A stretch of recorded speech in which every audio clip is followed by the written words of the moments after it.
नमस्कार, live times TV में आपका स्वागत है और सभी मौजूद हैं चौड़ा मैदान में, जहां पर देवभूमि संगठन आज यहां पर पहुंचा है विधानसभा।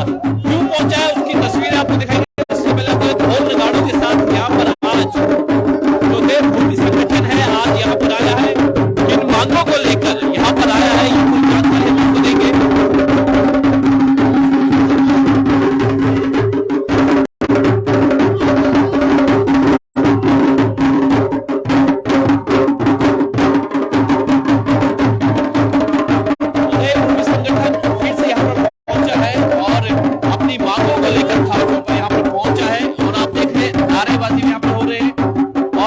वजह है यहाँ पर पहुंचेंगे, चलिए हम जानते हैं। और रुमित ठाकुर हमारे साथ मौजूद हैं और इससे जानेंगे। रुमित जी, लाइव टाइम टीवी में आपका स्वागत है। बहुत बहुत धन्यवाद। फिर से आप विधानसभा के सामने, सभी लोग जानना चाहते हैं कि क्यों आज आप यहाँ पर आए हैं। सबसे पहले आपका धन्यवाद बहुत बहुत,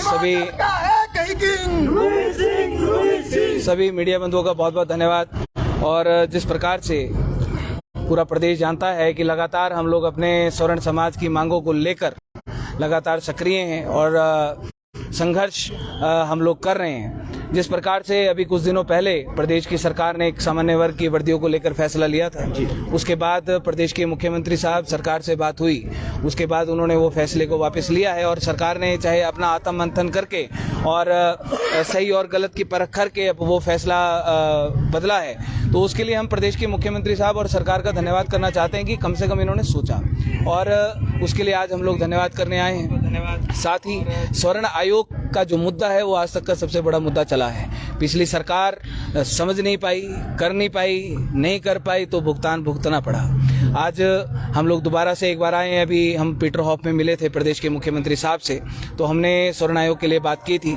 तो प्रदेश के मुख्यमंत्री साहब ने कहा था कि आप जल्दी एक अपने संगठन के माध्यम से कोई कार्यक्रम कीजिए जिसमें मैं आऊँगा और उसमें जो भी स्वर्ण समाज की जो समस्याएं हैं उनका समाधान करूँगा। तो पहली बात कि स्वर्ण आयोग के लिए जो पूरा का पूरा प्रारूप है, किस प्रकार से हमने प्रदेश के मुख्यमंत्री साहब से एक बात और करी कि हिमाचल प्रदेश में राजपूत कल्याण बोर्ड और ब्राह्मण कल्याण बोर्ड ऑलरेडी बना है। आप उस राजपूत कल्याण बोर्ड और ब्राह्मण कल्याण बोर्ड को मर्ज करें और मर्ज करके उसको आप कमीशन का रूप दें, उसको फंक्शनल करें। जो भी कमीशन के लिए आप मिनिमम बजट आप प्रोवाइड कर सकते हैं। दूसरा कि प्रदेश में जो आयोग है वो किस प्रकार से चलेगा, ऑफिस कहाँ होगा, उसका चेयरमैन आपकी सरकार में कौन होगा, IAS होगा, HS होगा, कौन होगा, वो सारी की सारी चीज़ों को किस प्रकार से फंक्शनल किया जाएगा और सारा का सारा प्रारूप आज हम प्रदेश के मुख्यमंत्री साहब को सौंप रहे हैं। किस प्रकार से वो काम करेगा वो भी हम प्रदेश के मुख्यमंत्री साहब को आज हम लोग ये पूरी की पूरी फाइल हम लोग सौंप रहे हैं। इसमें आप देखेंगे कि दूसरा कि एक जो स्वर्ण महासम्मेलन प्रदेश के मुख्यमंत्री साहब ने कहा था कि आप अपने संगठन की तरफ से कीजिए, उसके लिए 9 मई की तिथि आज हम लोग प्रदेश के मुख्यमंत्री साहब से लेंगे और उसके साथ साथ ये पूरा का पूरा प्रारूप हम लोग दे रहे हैं। सबसे बड़ी बात कि HS, नीट, UPSC के एग्जामिनेशन फीस का भी जब मामला आया तो जनरल कैटेगरी के लिए 2500 रुपये फीस रखा HPU ने, और जो अदर कम्युनिटी है अदर कैटेगरी के लिए 0 रुपये रखा और साथ में उनको अदर रिलैक्सेशन दिया। HRTC की 276 ड्राइवरों की भर्तियां चली है, उसमें जनरल कैटेगरी के लिए 300 रुपया है और अदर कैटेगरी के लिए 0 रुपया है, साथ में उनको एज रिलैक्सेशन भी दिया जा रहा है। प्रदेश के मुख्यमंत्री साहब से हम लोग ये मांग करने आए हैं कि आप जो ये फैसले हैं इन फैसलों को वापस लीजिए। सबके लिए अगर जनरल कैटेगरी के बच्चों के पैसों से ही अगर सरकारी खजाना भरना है तो फिर सबसे लीजिए। फिर अगर मान लीजिए 100 पोस्टों के लिए अगर कोई अप्लाई करेगा तो कम से कम 30-40 हजार बच्चा अप्लाई करता है, तो आप 10-15 हजार बच्चों से फीस क्यों ले रहे हैं? आप सबसे लीजिए, एक बराबर लीजिए, सरकार को भी पैसा आएगा, सरकार का उससे आगे काम भी चलेगा। तो जो ये फैसले हैं या तो आप किसी से मत लीजिए या आप सबसे एक बराबर लीजिए। HRTC की बात आती है, HRTC के ड्राइवरों की जहां पर बात आती है, अगर वो सारे के सारे एक ही, तो उनकी चाहे आर्थिक स्थिति है चाहे उनकी पारिवारिक स्थिति है वो एक बराबर ही तो होंगी ना, चाहे वो SC है चाहे वो जनरल है। तो आप एक तरफ 300 रुपया ले रहे हैं, दूसरी तरफ आप एक एज में 5 साल का रिलैक्सेशन भी दे रहे हैं। तो ये सारे के सारे फैसले वापस होने चाहिए। प्रदेश की सरकार से हमको ये उम्मीद है कि व्यवस्था परिवर्तन की बात अगर कर रही है तो व्यवस्था परिवर्तन जातिवाद में भी व्यवस्था परिवर्तन होना चाहिए। आप एक इक्वलिटी के आधार पे आप सबको एक समान फीस लीजिए, एक समान उम्र सीमा रखिए, एक समान रिलैक्सेशन दीजिए, ताकि ये जो जातिवाद का जो जहर घुला है और पिछली सरकारों ने भी उसको बढ़ावा देने में अपनी अहम भूमिका अदा करी है, तो प्रदेश की सरकार जो कांग्रेस की सरकार है, हम उनसे ये निवेदन करते हैं कि आप वो गलतियां ना करें बिल्कुल भी। और आज हम लोग आए हैं आपको आदर सम्मान देने के लिए। प्रदेश के मुख्यमंत्री को तलवार भेंट करेंगे, साथ में शस्त्र और शास्त्र भागवत गीता हम लोग भेंट करेंगे। जो उन्होंने फैसला लिया उसके लिए धन्यवाद करेंगे। शिमला रिज मैदान पर महाराणा प्रताप की मूर्ति स्थापित हो, उसके लिए भी आज हम लोग अपने संगठन के माध्यम से हम लोग उनसे जगह के लिए हम लोग परमिशन लेंगे कि आप हमें एक स्थान आप हमें प्रोवाइड करें, ताकि पूरे हिमाचल प्रदेश में हमारे समाज के जितने भी लोग हैं, क्योंकि महाराणा प्रताप साहब एक वॉरियर थे और वॉरियर थे वो सबके लिए एक आइकॉन है, तो उनकी मूर्ति स्थापित होगी जहां पे अन्य मूर्तियां स्थापित लगी हैं, तो एक अच्छा संदेश जाएगा।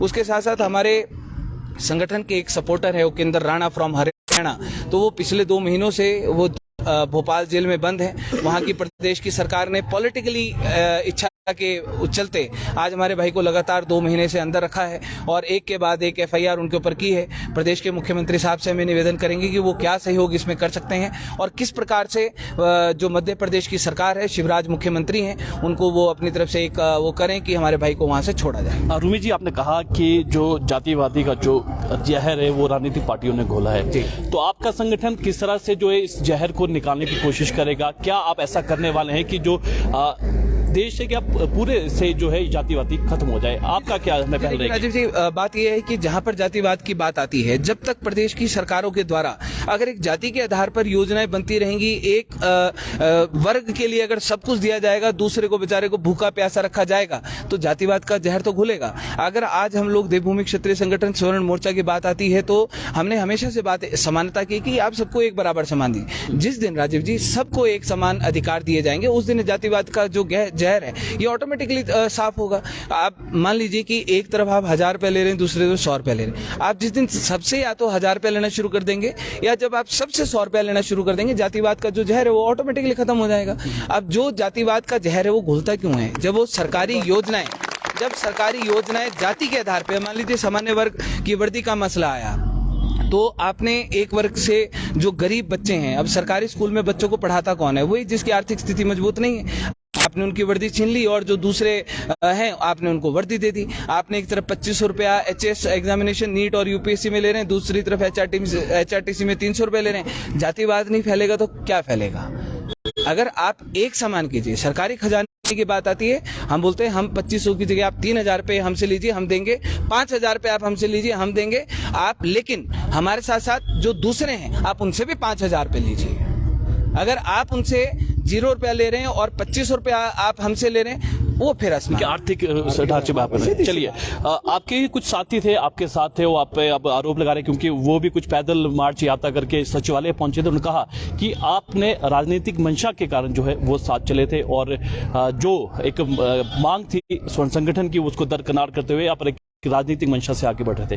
कितनी सच्चाई आपको? देखिए, जो ये बात बोलते हैं नहीं बोलते, मैं नहीं जानता कौन है कौन नहीं है, ठीक है, क्योंकि वैसे हमारे साथ हजारों लोग, देखो सारे के सारे लोग हैं, सारे के सारे आज उसी तरीके से खड़े हैं, ठीक है। ऐसे बहुत आते हैं बहुत जाते हैं जो बोलते हैं सड़क पे चलते हुए कुछ भी, उनकी बात का हमारी सेहत के ऊपर फर्क नहीं पड़ता, ठीक है। लेकिन सबसे बड़ी बात यह है कि जहां पर राजनीति की बात आती है, जहां पर राजनीतिक मंच की बात आती है, जहां पर राजनीतिक पार्टी की बात आती है, देवभूमि क्षत्रिय संगठन स्वर्ण मोर्चा वाले जितने पदाधिकारी हैं, इनके अंदर दम जिगरा रखते हैं अपने समाज के लिए राजनीति करने का, तो जिगरा रखते हैं तो करेंगे और डंके की चोट पे करेंगे। जहां पर समाज के अधिकारों की बात आएगी, जहां पर समाज के लिए लड़ने की बात आएगी, जो भी कदम उठाना पड़ेगा उठाएंगे। अगर कोई रोक सकता है रोक के बता दे। अगर आज हम लोग राजनीति की, अगर हमने एक राष्ट्रीय देवभूमि पार्टी का विकल्प दिया है, अगर किसी और में दम होता तो देते ना, किसी में दम नहीं था तो कोई नहीं दे पाए। देवभूमि क्षत्रिय संगठन स्वर्ण मोर्चा के इन लोगों में, इन महिलाओं में दम था, इन्होंने दिया और इन्होंने 25,864 वोट विधानसभा के चुनाव में लेकर बताया। तो